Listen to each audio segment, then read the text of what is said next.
کے لیے عقیدے کی چیز بن گئی کہ صحابہ پر کیسے ایمان لانا. اگر صحابہ پر صحیح ایمان نہیں لاؤ گے، انہیں غلط سمجھو گے، انہیں سب و شتم کرو گے، انہیں گستاخ کہو گے یا ان کی لڑائیوں پہ منہ کھولو گے، تو پھر تو یاد رکھو تمہارا عقیدہ صحیح نہیں ہے، منہج اہل سنت سے ہٹ گئے، عقیدہ بن گیا ہمارے لیے وہ. ان الحمد لله نحمده ونستعينه ونستغفره ونؤمن به ونتوكل عليه ونعوذ بالله من شرور انفسنا ومن سيئات اعمالنا. من يهده الله فلا مضل له ومن يضلل فلا هادي له. واشهد ان لا اله الا الله وحده لا شريك له واشهد ان محمدا عبده ورسوله. اما بعد فان خير الحديث كتاب الله وخير الهدي هدي محمد صلى الله عليه وسلم وشر الامور محدثاتها وكل محدثة بدعة وكل بدعة ضلالة وفي رواية وكل ضلالة في النار. فأعوذ بالله السميع العليم من الشيطان الرجيم من همزه ونفثه ونفخه. لا تجد قوما يؤمنون بالله واليوم الآخر يوادون من حاد الله ورسوله ولو كانوا آباءهم أو أبناءهم أو إخوانهم أو عشيرتهم أولئك كتب في قلوبهم الإيمان وأيدهم بروح منه ويدخلهم جنات تجري من تحتها الأنهار خالدين فيها رضي الله عنهم ورضوا عنه أولئك حزب الله ألا إن حزب الله هم المفلحون. اللهم أرنا الحق حقا وارزقنا اتباعه وأرنا الباطل باطلا وارزقنا اجتنابه. اللهم علمنا ما ينفعنا وانفعنا بما علمتنا وارزقنا علما. رب اشرح لي صدري ويسر لي أمري واحلل عقدة من لساني يفقه قولي. اس اللہ کے نام سے ابتدا جس کے ناموں کی کوئی انتہا ہی نہیں. ولو ان ما في الارض من شجرة اقلام والبحر يمده من بعده سبعة ابحر ما نفدت كلمات الله. اس ذات اقدس پر کروڑوں درود و سلام ہو جو تمام جہانوں کے لیے رحمت للعالمین بن کے آئے تھے. اللہم صلی علی محمد وعلی آل محمد كما صليت على إبراهيم وعلى آل إبراهيم إنك حميد مجيد.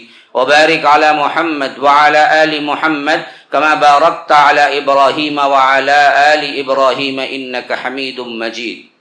محترم صدر جلسہ، اسٹیج پر موجود معزز علماء کرام، برادران اسلام، واجب الاحترام بزرگوں، دوستوں، عزیز ساتھیوں، لائق احترام ماؤں اور بہنوں، اللہ تبارک و تعالیٰ کا بے انتہا فضل و احسان ہے کہ اصحاب رسول اللہ صلی اللہ علیہ وسلم کی عظیم الشان کانفرنس جو کہ عصر سے چل رہی ہے، یہاں پر مجھے خطاب کرنے کا موقع ملا. ذمہ داران سے میں ممنون و مشکور ہوں، اور اس حیثیت سے بھی ایک بہت بڑی خوشی کی بات ہے کہ اصحاب کی شان میں گفتگو ہونے والی اس مجلس میں اس ادنا کا بھی کچھ نہ کچھ حصہ بن گیا تو یہ ہمارے لیے باعث سعادت ہے. جیسا کہ اللہ تبارک و تعالی نے اصحاب رسول اللہ صلی اللہ علیہ وسلم کے ضمن میں کئی آیات میں ان کی مدح کی ہے. میں نے جو آیت پڑھی ہے یہ بھی مدح کے اعتبار سے بڑی ممتاز آیت ہے، جو سورہ مجادلہ کا آخری حصہ ہے، کہ ایسے ہیں وہ اصحاب جو اللہ تبارک و تعالی کی محبت کے مقابلے میں اپنے عزیز و اقارب کی کوئی اہمیت نہیں رکھتے. لا تجد قوما یؤمنون باللہ، تم نہیں پاؤ گے ان لوگوں کو جو اللہ پر ایمان رکھتے ہیں، اس کے مقابلے میں اگر آ جائیں وَلَوْ كَانُوا آبَاءَهُمْ أَوْ أَبْنَاءَهُمْ أَوْ إِخْوَانَهُمْ أَوْ عَشِيرَتَهُمْ، خواہ ان کے باپ آ جائیں، ان کے بیٹے آ جائیں، ان کے رشتہ دار آ جائیں، کوئی بھی آ جائے، اللہ کے مقابلے میں اگر کوئی آئے تو کوئی رشتہ داری وہ نہیں دیکھتے ہیں۔ اور مفسرین بیان کرتے ہیں کہ حضرت ابو عبیدہ کے سلسلے میں یہ آیت نازل ہوئی رضی اللہ عنہ، جنہوں نے جب میدان جنگ میں باپ کو دیکھا تو باپ کو ہوتے ہوئے، رشتے کو دیکھتے ہوئے وہ نہیں رکے، اپنی تلوار سے گردن اڑا دی، کیونکہ باپ کافر، یہ مسلمان ہے۔ اللہ نے ان کی مدح میں آیت اتاری۔ یہ ایسے اللہ کے بندے ہیں جو اللہ کے مقابلے میں آنے والے کو نہیں دیکھتے کہ کوئی بھی ہو۔ کیوں؟ اولئک کتب فی قلوبہم الایمان، اللہ نے ان کے دلوں پر ایمان کو لکھ دیا ہے۔ بھلا جس کے دل میں رب العالمین ایمان کو پیوست کر دے، لکھ دے، پھر کون کس کی مجال ہے کہ وہ ان کے ایمان میں شک کرے، خواہ کچھ بھی ہو جائے آگے۔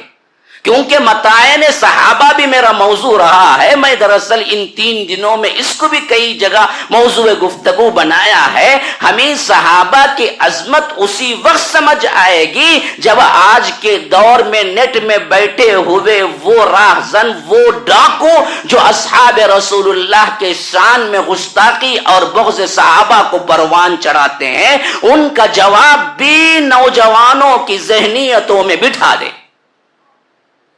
لاکھ سنے عظمتیں، لیکن کوئی کہتا ہے کہ دیکھو جی یہ تو حدیث میں ہے، دیکھو جی یہ تو تاریخ میں ہے، یہ تو کیا ہے، جنگ جمل تو حقیقت ہے، جنگ صفین تو حقیقت ہے، حضرت معاویہ حضرت علی تو لڑے تھے، حضرت عائشہ اور حضرت علی تو لڑے تھے رضی اللہ عنہ۔ اب اس وقت بندہ جائے تو کہاں جائے؟ ثبوت تو سامنے۔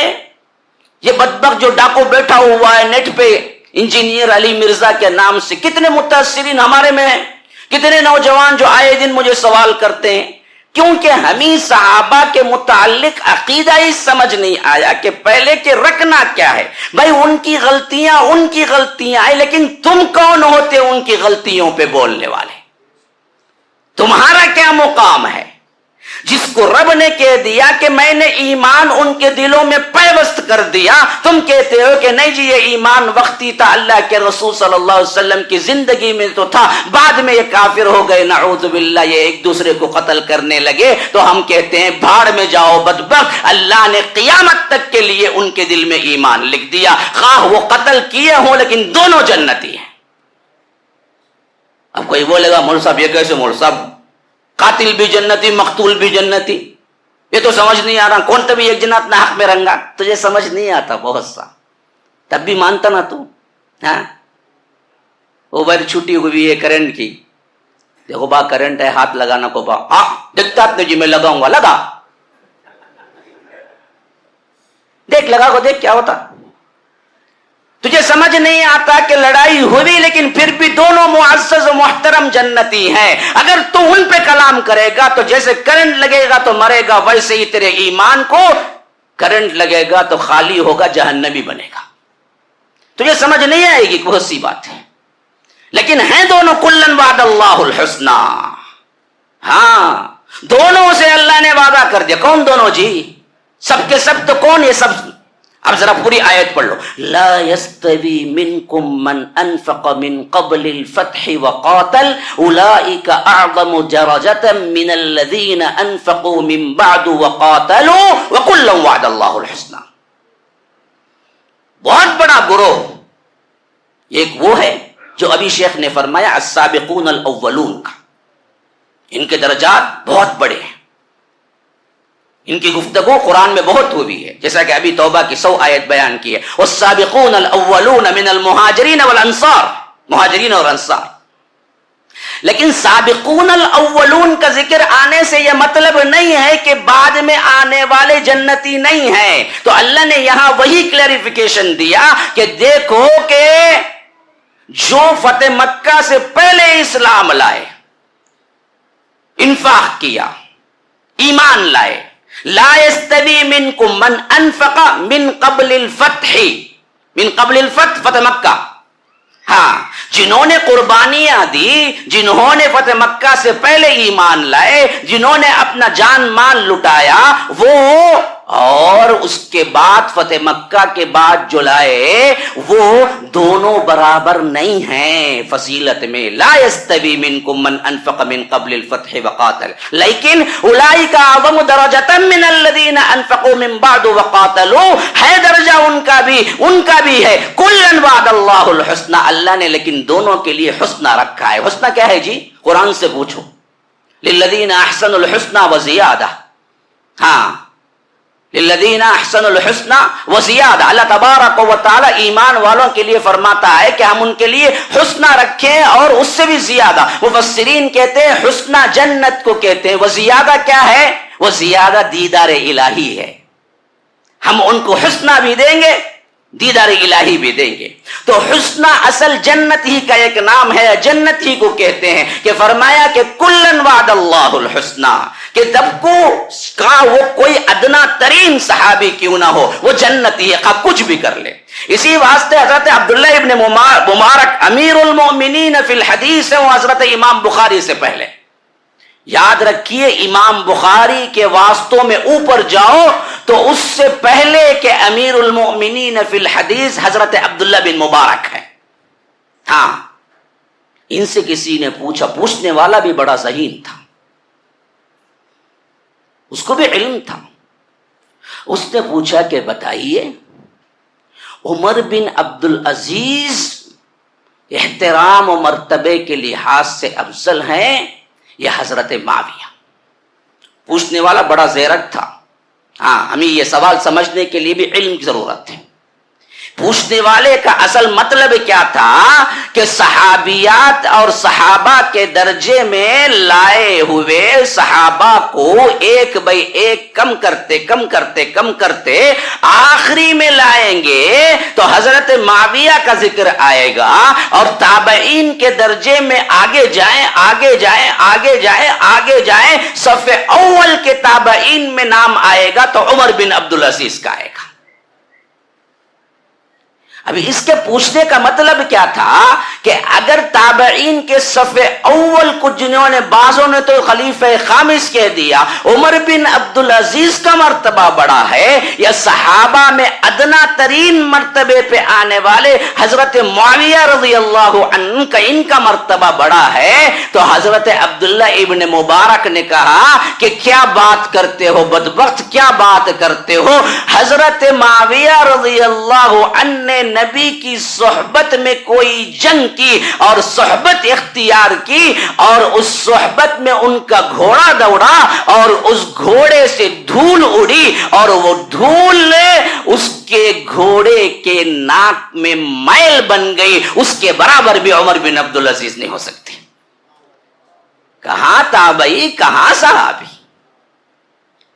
کروڑوں تابعی مل کر ایک صحابی کے بال کے برابر بھی نہیں ہو سکتے. ہاں، کروڑوں امام ابو حنیفہ مل کے، کروڑوں امام شافعی مل کے، کروڑوں امام احمد ابن حنبل مل کے، کروڑوں امام مالک مل کر، کروڑوں بخاری امام بخاری آ جائیں، کروڑوں امام کیا ہے مسلم آ جائیں، کروڑوں لوگ جمع ہو جائیں، بغداد کے آپ کتنے بڑے سرکار کیوں نہ مانے، عبد القادر جیلانی، کروڑوں جمع ہو جائیں، لیکن ادنا صحابی کے ایک بال کے برابر بھی نہیں. جیسا کہ ابھی حدیث ذکر کی کہ اگر تم احد پہاڑ اتنا سونا بھی خرچ کرو اور میرا صحابی آدھا مد یا اس سے بھی کم خرچ کرے تو دونوں برابر نہیں. پہلے احد پہاڑ کا اتنا سونا آتا اسے، ہاں آیا تو انہیں دیتا 100 روپے دیتا نہیں، انہیں 10 مرتبہ اندر ہی دیکھتا دل کو کون سی نوٹ ہے، ہاں نکو نکو بلا کہتے بھی دیکھتا ہے کہ 5 روپے کا وہ ڈالیں گے. وہ لو آشے تو ہے ہی نہیں پہلے پیسہ. یہ کرونا کے بعد تو معاملہ بڑا بہت ہی سنگین ہو گیا. کسے پوچھے جواب نہیں کرتا، کون ہونا ہاتھ اٹھا لے ہوا تھا، ارے اچھا ہے نا رے ابھی دیکھا نہیں عمر صاحب بہت تنگی ہے عمر صاحب کا. کیا بولیں گے وہ سے؟ کسے دینا کسے نہیں سمجھ نہیں آ رہا، سب فقیر ہے. ابھی یہاں پر اسے پیسہ آئے، اب آئے تو دیتا ہی نہیں. نوے فقیر کو بھیک کی جلدی بولتے تھے ہمارے والد صاحب. ہاں ویسا جمع کر. بعض لوگ تو کیا ہیں کہ دیکھ دیکھ کے خوش ہوتے، خالی ایسا دیکھ کے پھر رکھ لیتے، ماشاءاللہ، نہ خود کھاتا نہ کھلاتا. عجیب، کیا بولیں گے سمجھ میں نہیں آتا. نہ خود اچھا کپڑا پہنتا نہ پہناتا. 8 دن سیدھا پہنتے کہتے اظہار کو، 8 دن الٹا کر وہ پہنتے کہتے انہوں نے. ہاں ایک جنے ہی مشہور. اب کیا بولوں بھائی، عجیب. یہ حالت اگر اسے ولو بالفرض سونا مل بھی جائے تو وہ خرچ کرے گا تھوڑی. خرچ کرنے کے لیے کتنا بڑا تقویٰ چاہیے، احد پہاڑ اتنا سونا. ہاں پہلے تو ہے نہیں، مل جائے ولو بالفرض، ولو بالفرض، ولو بالفرض مل ہی جائے، تب بھی اسے وہ تقویٰ کہاں سے آئے جی کہ وہ خرچ کر سکے. اتنا بڑا تقویٰ اس کو مل جائے اور وہ احد پہاڑ اتنا سونا اللہ کی راہ میں خرچ کرنے پر آ جائے، بلکہ خرچ کر دے، تب بھی اللہ کے رسول کا صحابی یا رب یا رب یا رب، کیا شان ہے کہ فرمایا کہ میرے صحابی کا مد یا آدھا مد، وہ بھی سونا نہیں، اناج. مد میں کائے میں آتا، سونا آتا مد میں، وہ تو اناج کے بارے میں ہے کہ میرا صحابی مد یا آدھا مجھ اناج تو دے گا اللہ کی راہ میں، اس کا مقابلہ تمہارا پورا احد کا سونا دینے پر بھی نہیں ہوتا. تو پھر تم ان کے ایمان پر تم نکیر کرتے ہو، ان کے ایمان پر تم باتیں بناتے ہو. اسی واسطے پہلے عقیدہ سمجھ جاؤ. اگر کسی نے صحابہ کے ایمان پر، صحابہ کے اخلاق پر، صحابہ کی سیرت پر گستاخی کی، ان کا تو کچھ نہیں بگڑتا، لیکن اللہ کی قسم اس کا ایمان بگڑتا ہے. اور دوسری سب سے اہم ترین بات سمجھ جاؤ، اصحاب رسول اللہ صلی اللہ علیہ وسلم کی شان اتنی بلند ہے، اتنی بلند ہے، اتنی بلند ہے، اگر گستاخی پہ آیا تو رب العالمین نے 7 آسمانوں پر سے وہی کہا جو تم نے صحابہ کو کہا. آپ نے بات نہیں سمجھا ہوگا. ہاں میں سمجھاتا ہوں. سورہ بقرہ ابتدا میں پڑھ جائیے آپ، جس آیت کا حوالہ ابھی شیخ میں نے بھی دیا تھا. ہاں وَإِذَا قِيلَ لَهُمْ آمِنُوا كَمَا آمَنَ النَّاسِ قَالُوا أَنُؤْمِنُ كَمَا آمَنَ السُّفَهَاءُ أَلَا إِنَّهُمْ هُمُ السُّفَهَاءُ وَلَكِنْ لَا يَعْلَمُونَ. اب دیکھو اللہ تبارک و تعالیٰ فرماتا ہے جب ان سے کہا جاتا ہے کہ ایمان لاؤ اسی طرح جس طرح وہ لوگ ایمان لائے. الناس الف لام اصل میں معرفہ کا ہے، اور معرفہ دراصل پوائنٹ آؤٹ کرتا ہے، یاد رکھو، خاص کر دیتا ہے. نکرہ ہوتا ہے، عام ہوتا ہے، لیکن جب معرفہ آ جائے تو خاص کر دیتا ہے. اگر میں کہوں کہ چیئر پہ بیٹھو، کوئی بھی چیئر ہو سکتی ہے. اگر میں کہوں کہ دا چیئر یا الکرسی تو خاص ہو گیا فلاں پہ بیٹھو. تو ہمیشہ کیا ہے؟ معرفہ ہے. فرمایا الناس، ان لوگوں، کون لوگ؟ تم تھے، ہم تھے، ہمارے باپ دادا تھے. کون تھے؟ ہاں جب یہ آیت اتر رہی تھی الناس، وہاں پر تھے کون؟ وہی اصحاب رسول اللہ صلی اللہ علیہ وسلم. تو فرمایا ایمان بھی ویسے ہی لانا جیسے میرے رسول کے صحابی ایمان لائے ہیں. کما آمن الناس، تو یہ منافق لوگ کہتے ہیں، یہ مشرک لوگ کہتے ہیں الا انہم هم السفہاء ولکن لا یعلمون، کہ یہ منافق، یہ لوگ اللہ کے رسول کے صحابہ کا مذاق اڑاتے ہوئے کہتے ہیں کہ ہم ان دیوانوں کی طرح ایمان لائیں، ان دیوانوں کی طرح. قالوا انؤمن کما آمن السفہاء. ان بدبختوں نے سب سے پہلے گالی صحابہ کو جو دی وہ دیوانہ تھا. مشرکین اور منافقین نے کیا کہا؟ ہم ان دیوانوں کی طرح ایمان لائیں. اللہ نے کہا الا، آگاہ ہو جاؤ، خبردار، انہم ہم السفہاء، تم دیوانے ہو، ولکن لا تشعرون، تمہیں شعور نہیں ہے. تو معلوم یہ ہوا کہ صحابہ کو تم زمین پر نیک اخلاق والے، سیرت والے، اللہ کے تقوی اور اللہ تبارک و تعالی کے ڈرنے والے بندے کہو گے، اللہ بھی تمہیں وہی کہے گا. اگر تم یہ کہو گے کہ یہ دنیا دار تھے، یہ لڑائی کیے، یہ قتل کیے، یہ فلاں کیے، تو اللہ بھی تم کو آسمان سے وہی کہے گا. جو تم صحابہ کو کہو گے جواب میں وہی بات تمہیں آئے گی. اگر صحابہ کو تم لان تان کرتے ہو تو اللہ کی نظر میں تم بھی وہی ہو. اسی واسطے جب ان لوگوں نے کہا کہ یہ دیوانے ہیں تو اللہ نے جواب میں کہا کہ الا انہم هم السفہاء، وہ دیوانے نہیں ہیں، تم بدبخت دیوانے ہو. کیوں یہ سب منزلت، یہ فضیلت؟ یہ فضیلت اصل میں ہے اللہ کے رسول صلی اللہ علیہ وسلم کی صحبت سے، یاد رکھو۔ یہ ایمان اور تقوی کا مسئلہ ہے ہی نہیں، یہ مسئلہ ہے صحبت نبوی کا۔ یہ بات نہیں سمجھتے۔ اصحاب رسول اللہ تاریخ کے افراد نہیں ہیں، افراد رسول، اصحاب رسول اللہ قرآنی شخصیتیں ہیں۔ قرآن نے انہیں دیا ہے وہ مرتبہ ایمان کے بعد سب سے اہم ترین ملا تو صحبت سے ملا۔ اسی لیے صحابی کی تعریف کیا ہے؟ من لقی النبی صلی اللہ علیہ وسلم مسلما ومات علی الاسلام۔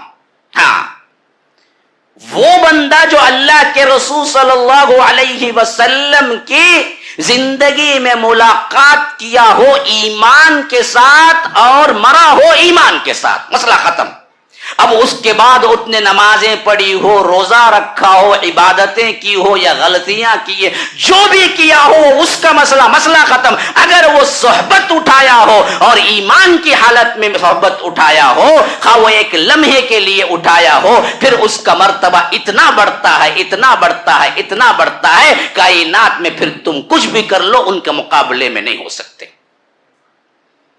یہ اللہ کے رسول صلی اللہ علیہ وسلم کے صحبت سے ملا ہے۔ میں آپ کو بتاتا ہوں، دیکھیے، ایک صحابی اسلام قبول کیے، اور یہ واقعہ بالکل صحیح بھی ہے۔ غزوہ احد کے اندر اللہ کے رسول، میں پہلے اسلام لاؤں یا جہاد کروں؟ اللہ کے رسول صلی اللہ علیہ وسلم نے فرمایا کہ نہیں، ایمان کے ساتھ ہی جہاد ہے۔ تو ایمان لایا، جہاد میں آ گئے، اور ایسا لڑا کہ شہید ہو گئے۔ ہاں، ایسا لڑا کہ شہید ہو گئے۔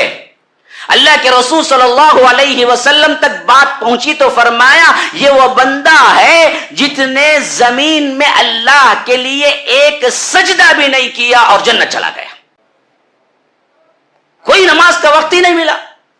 اور ایک روایت کے الفاظ ہیں، عُمِلَ قَلِيلًا أُجِرَ كَثِيرًا، عمل تو بہت کم کیا لیکن اجر بہت زیادہ پایا۔ اسی واسطے اماں عائشہ روایت کرتی ہیں کہ کبھی کبھی ہم کوئز کے طور پر بچوں سے پوچھا کرتے تھے، بتاؤ وہ کون صحابی ہیں جنہوں نے ایک سجدہ بھی نہیں کیا اور جنت میں چلے گئے؟ بچوں کو ہم سکھایا کر، جی ہاں، عمر بن جموع نہیں ہے، اسیرم ہے۔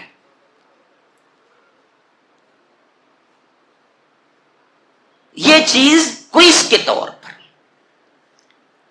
اور دوسری بات میں آپ کو یہ سمجھانا چاہتا ہوں کہ اللہ کے رسول صلی اللہ علیہ وسلم کی صحبت کسی نے پالی، پھر اس کے بعد اللہ تبارک و تعالی نے وفات بھی اسلام پر دے دی، تو پھر وہ صحابی جب بن گئے، اس صحابی پر ایمان لانا کیسے ہے، یہ سیکھنے کی چیز ہے۔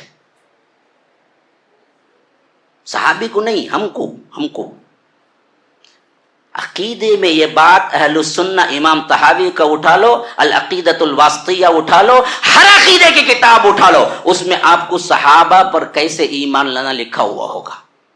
گویا کہ صحابہ تو اپنی زندگی میں صحابہ تھے، لیکن ہم بعد میں آنے والوں کے لیے عقیدے کی چیز بن گئی کہ صحابہ پر کیسے ایمان لانا۔ اگر صحابہ پر صحیح ایمان نہیں لاؤ گے، انہیں غلط سمجھو گے، انہیں سب و شتم کرو گے، انہیں گستاخ کہو گے یا ان کی لڑائیوں پہ منہ کھولو گے، تو پھر تو یاد رکھو تمہارا عقیدہ صحیح نہیں ہے، منہج اہل سنت سے ہٹ گئے، عقیدہ بن گیا ہمارے لیے وہ۔ اسی لیے یاد رکھیے، ہمیں اصحاب رسول اللہ صلی اللہ علیہ وسلم کی عظمت ہی نہیں ہے، بلکہ عظمت کے مقابلے میں سب سے اہم ترین چیز عقیدہ سیکھنا چاہیے کہ اللہ کے رسول صلی اللہ علیہ وسلم نے ہم پر کیا کیا باتیں صحابی کے طور پہ بتائی۔ غلطیاں کس نے نہیں کی جی؟ انبیاء علیہ الصلوۃ والسلام کا گروہ چھوڑ کر انسان ہونے کے ناطے غلطیاں ہوئی ہیں، صحابہ معصوم عن الخطا نہیں ہیں، لیکن ہم یہ مانتے ہیں کہ ان غلطیوں سے اللہ تبارک و تعالی باز پرس کر لے گا، ہم کو زبان کھولنے کی اجازت نہیں۔ ہاں، فتح مکہ کا زمانہ تھا، حدیبیہ 6 میں ہوا،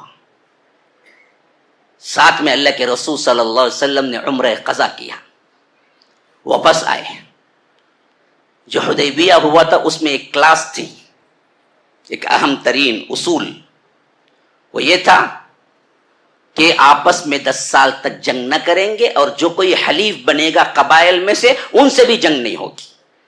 لیکن یہ بات قریش نے توڑ دی تھی، اور اللہ کے رسول صلی اللہ علیہ وسلم کو معلوم ہو گیا، تو اللہ کے رسول صلی اللہ علیہ وسلم نے خفیہ طور پر یہ بات طے کر دی تھی کہ مکے کو اچانک جا لیں گے، مکہ فتح کریں گے۔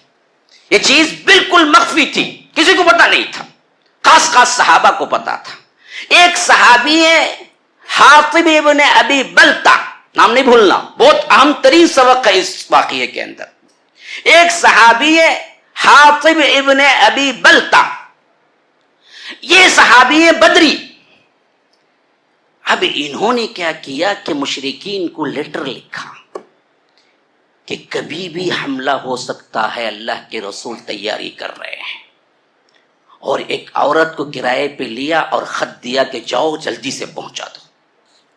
وہی کے ذریعے اللہ کے رسول صلی اللہ علیہ وسلم کو معلوم ہو گیا حاطب بن ابی بلتا رضی اللہ عنہ نے ایسا کام کیا، یہ تو کھلی بغاوت ہے۔ حکومت کا جو راز ہے وہ مشرکین مکہ کو پہنچا رہے ہیں۔ اللہ کے رسول صلی اللہ علیہ وسلم کو معلوم ہوا تو حضرت علی کو بلایا اور چند صحابہ ساتھ میں کیے، کہا کہ جاؤ روضہ خاک ایک جگہ کا نام ہے، فرمایا کہ وہاں جاؤ، وہ عورت ملے گی، اس کے پاس لیٹر ہے حاطب کا، وہ واپس لے آؤ، کیونکہ اس میں راز کی بات لکھی ہوئی ہے۔ حضرت علی فوراً نکلے، جیسے اللہ کے رسول صلی اللہ علیہ وسلم نے فرمایا بالکل وہی ملی وہ عورت۔ انہوں نے کہا کہ جو چٹھی ہے دو۔ اس نے کہا کہ میرے پاس کیا ہے جی، کچھ نہیں ہے۔ حضرت علی نے کہا کہ نہیں، تیرے پاس چٹھی ہے کوئی، واپس دے دو۔ اس نے کہا کہ ڈھونڈ لو، سامان میں مل جائے تو لے لو۔ وہ ادھر ادھر سب تلاش، کہیں سے کچھ نہیں ملا۔ اب حضرت علی کو جلال آ گیا، کہا کہ اب اگر تو نہ دے گی تو ہم تجھے ننگا کرنے سے بھی ذری نہیں کریں گے، کیونکہ میرے رسول کی بات ہے، حق ہے، جھوٹ نہیں ہو سکتی، تیرے پاس چٹھی ہے۔ تب اس نے اندر سے چونڈے سے نکال کے وہ چٹھی دے دی۔ اب وہ چٹھی لے کے سیدھے اللہ کے رسول صلی اللہ علیہ وسلم کے پاس آئے۔ اللہ کے رسول صلی اللہ علیہ وسلم نے دیکھا تو یہ تو راز فاش کرنے کے برابر ہے۔ چند صحابہ کو تو شبہ ہو گیا کہ حاطب تو منافق ہے، بعضوں نے تو یہاں تک کہہ دیا کہ اللہ کے رسول حکم دیجئے گردن اڑا دوں۔ اتنا بڑا غلط کام کہ یہ بہت اہم ترین راز کی بات فاش کر دی۔ اللہ کے رسول صلی اللہ علیہ وسلم نے کہا کہ نہیں، حاطب کو بلاؤ۔ وہ آ گئے، کہا کہ حاطب تم نے لکھا ایسا؟ کہا کہ ہاں اللہ کے رسول لکھا۔ کیوں لکھا؟ کہا کہ اللہ کے رسول میرے رشتہ دار مکے میں ہیں، یہاں جتنے صحابہ بھی ہیں ان کا کوئی رشتہ دار تو وہاں نہیں ہے، لیکن میرے پورے رشتہ دار وہیں پر ہیں۔ کل اگر حملہ ہو جائے اور اس معاملے میں کوئی گڑبڑ ہو تو میں نے جو احسان کیا ان کے ساتھ، اس وجہ سے وہ لوگ میرے رشتہ داروں کو قتل نہیں کریں گے، بس یہ نیت کر کے میں نے لکھا، ورنہ تو نفاق کی کوئی علامت نہیں ہے۔ تو صحابہ نے کہا یہ تو بات بنا رہے ہیں۔ اللہ کے رسول صلی اللہ علیہ وسلم نے فرمایا کہ لوگوں کیا کہتے ہو، یہ بدری ہے میرا صحابی، اس کے بارے میں زبان نہ کھولو، یاد رکھو تمہیں پتہ نہیں کہ بدر والوں کے لیے اللہ تبارک و تعالی نے فرمایا کہ اعملوا ما شئتم انی قد غفرت لکم، کہ یہ جو چاہے کرے میں نے ان کو معاف کر دیا۔ پھر تم کون ہو مائی کا لال کہ تم آ کے کہو کہ انہوں نے ایسا کیا، انہوں نے ایسا کیا، انہوں نے ایسا کیا۔ غلطی تو حاطب ابن ابی بلتا نے بھی کی تھی نا۔ اللہ کے رسول نے کہا کہ یہ میرا صحابی ہے، اور اہل بدر کے بارے میں اللہ نے خاص کہہ دیا کہ جو چاہے کرو۔ حضرت عثمان کے بارے میں یہ واویلا کرتے ہیں کہ انہوں نے اقربا پروری کی، ان کو بٹھا دیا، اپنے خاندان والوں کو جمع دیا، سیاست ان کی کر دی، اس واسطے برابر ہی قتل تھا۔ بدبختوں کو پتہ نہیں کہ الگ الگ کئی بار اللہ کے رسول نے حضرت عثمان کو کہا کہ تم جنتی ہو۔ غزوہ تبوک کا موقع ہے، بڑی قسم پرسی کا زمانہ ہے، دشمن بہت بڑا ہے، ہرقل سے جنگ ہے. ہاں، روم اس وقت کا سپر پاور، جیسے امریکہ رشیا تھے ویسے ہی فارس اور روم تھا. روم سے مقابلہ ہے اور ادھر تیز دھوپ ہے، اور اس دھوپ میں فصل کٹنے کا وقت ہے. اگر اس سال فصل نہ کاٹیں گے پھر تو ایک سال کے لیے بھوکے مریں گے. ایسے وقت میں اللہ کے رسول صلی اللہ علیہ وسلم ندا دیتے ہیں کہ اللہ کے لیے لاؤ، جو ہو سکتا ہے کرو، کیونکہ دشمن کا مقابلہ بہت سخت ہے اور ہم کو نکلنا ہے. تیز دھوپ میں کوئی جانا نہیں چاہتا ہے، لیکن حالات ایسے ہیں کہ اللہ کے رسول صلی اللہ علیہ وسلم کا ایک حکم صحابہ کو بس ہے کہ لے آ رہے ہیں، لے آ رہے ہیں، لے آ رہے ہیں، لے آ رہے ہیں. ابو بکر تو اپنا پورا گھر پوچھ کے لا کے رکھ دیا، حضرت عمر نے اپنا آدھا مال لا کے رکھ دیا. اس طرح سب کچھ دینے کے باوجود بھی ابھی جتنی ضرورت تھی وہ ختم نہیں ہوئی. اللہ کے رسول صلی اللہ علیہ وسلم مجلس بیٹھی ہوئی ہے، فرمایا کہ کون ہے جو اور ہمارے لیے مدد کرے. سواریاں تھے، کیونکہ صحابہ اپنے آپ کو لے کے آتے تھے. اب اللہ تبارک و تعالیٰ اس کے بارے میں جو فرماتا ہے نا، یاد رکھیے آنکھوں سے آنسو نکل آئیں گے. بعض صحابہ آتے تھے، کہتے تھے اللہ کے رسول ہم جہاد پہ نکلنے کے لیے تیار ہیں، سواری نہیں ہے، آپ سواری ارینج کر دیجئے، ہم آتے ہیں. اللہ کے رسول صلی اللہ علیہ وسلم کا حال یہ تھا کہ وہ بھی نہیں کر سکتے تھے، سواری ان کے پاس بھی نہیں تھی. کہتے تھے کہ میرے پاس بھی سواری ارینج کرنے کے لیے پیسہ نہیں ہے، تم دیکھو اگر ہو تو آؤ ساتھ میں، نہیں تو نہیں ہو سکتا. اسی واسطے اللہ کہتا ہے کہ جب وہ جاتے تھے تولوا تفیضوا، وہ جب پلٹتے تھے اعینہم تفیض من الدم، آنکھوں سے آنسو نکل رہے ہوتے تھے کہ کاش کہ ہمارے پاس سواری نہیں ہے، اگر سواری ہوتی تو ہم اللہ کے رسول صلی اللہ علیہ وسلم کے ساتھ ہوتے.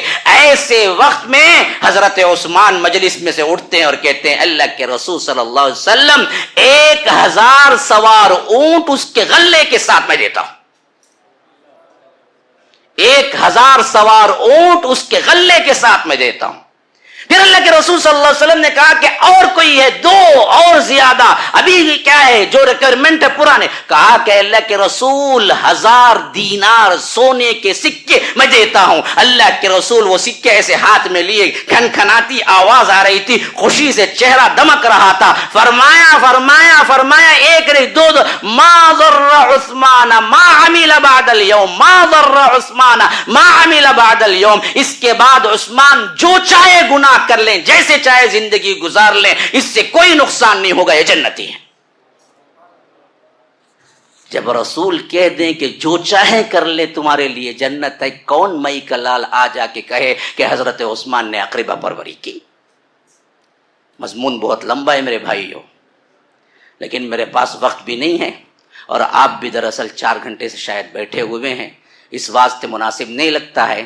اور بات تو ویسے بھی مکمل ہو گئی. ہم شکر گزار ہیں جنہوں نے وقت دیا ہے، اور دعا گو ہیں کہ اللہ تعالیٰ اس کو کامیاب فرمائے، بیٹھنے کو قبول فرمائے، ہماری مغفرت فرمائے. جیسے ہم سب کو یہاں اکٹھا فرمایا ہے امام الانبیاء سید المرسلین و آخرین جناب محمد الرسول اللہ صلی اللہ علیہ وسلم کے ساتھ جنت الفردوس میں بھی اکٹھا فرمائے. ھذا وباللہ توفیق، صلی اللہ وسلم علی نبینا محمد. اسأل اللہ لی ولکم ولسائر المسلمین من کل ذنب فاستغفروه انه هو الغفور الرحیم.